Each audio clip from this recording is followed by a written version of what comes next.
ጃኪ ቻን ብዙ ሰዎች የአክሽኑን ኮከብ ጃኪ ቻን እውነተኛ የህይወት ታሪክ ሲሰሙ እስካሁን ድረስ ይደነቃሉ፣ ይገረማሉ። እናንተም ይህንን ከነገርኳችሁ በኋላ እስኪ ሐሳብ አስተያየታችሁን ኮሜንት ሴክሽን ላይ ታጋሩኛላችሁ። ዓለም አቀፉ ኮከብ ጃኪ ቻን ከመወለዱ በፊት በሚስጥራዊና አደገኛ ዓለም ውስጥ መወለድና ማደጉን መረጃዎች ያሳያሉ። አባቱ ቻርልስ ቻን በቻይና የቀድሞ ሚስጥራዊ ኤጀንትና የጋንግ መሪ ነበር። ህይወቱን ለማዳን ያለፈውን የህይወት ታሪክ መደበቅና ከሰዎች እይታ ማራቅ ነበረበት። እናቱ ሊሊ ቻን ደግሞ በሻንጋይ የታወቀች የግርጌ ዓለም ሰው ነበረች። ከባዱ ዓለም ሰው ማለት ነው። ቤተሰቧን ለመደገፍና ለማኖር ስትል የሙያ ቁማርተኛና ኦፒዮም አስመጪ ነበረች። ሁለቱም በሚያስደንቅ መንገድ ይገናኛሉ። የጃኪ ቻን አባትና እናት ቻርልስ ሊን በእጽ ስርቆት ጉዳይ አስሯት በቁጥጥር ስር አውራት ነበር። ነገሩ ህይወቷንና ከባዱን ችግር ካወቀና ከሰማ በኋላ ያዝንላታል። ከዛም በኋላ ይለቃታል። ከለቀቃትም በኋላ እንግዲህ ሪሌሽንሺፓቸው ወደ ፍቅር ይቀየራል። ብዙ ካወሩ ብዙ ከተነጋገሩ በኋላ ከዛ ወዲህ ሆንግ ኮንግ ተዘዋውረው መኖር ይጀምራሉ።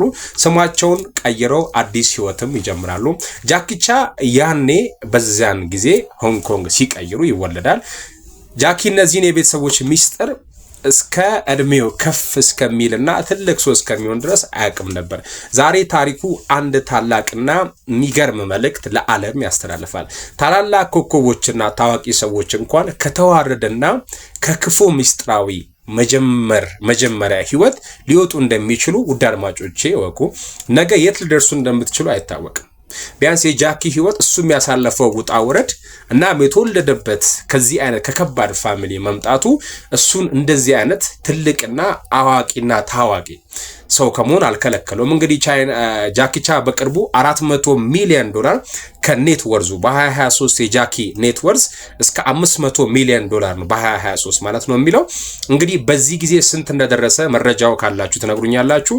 ለአሁን ግን ካለው $500 ሚሊዮን ነው $400 ሚሊዮን የሰጠው።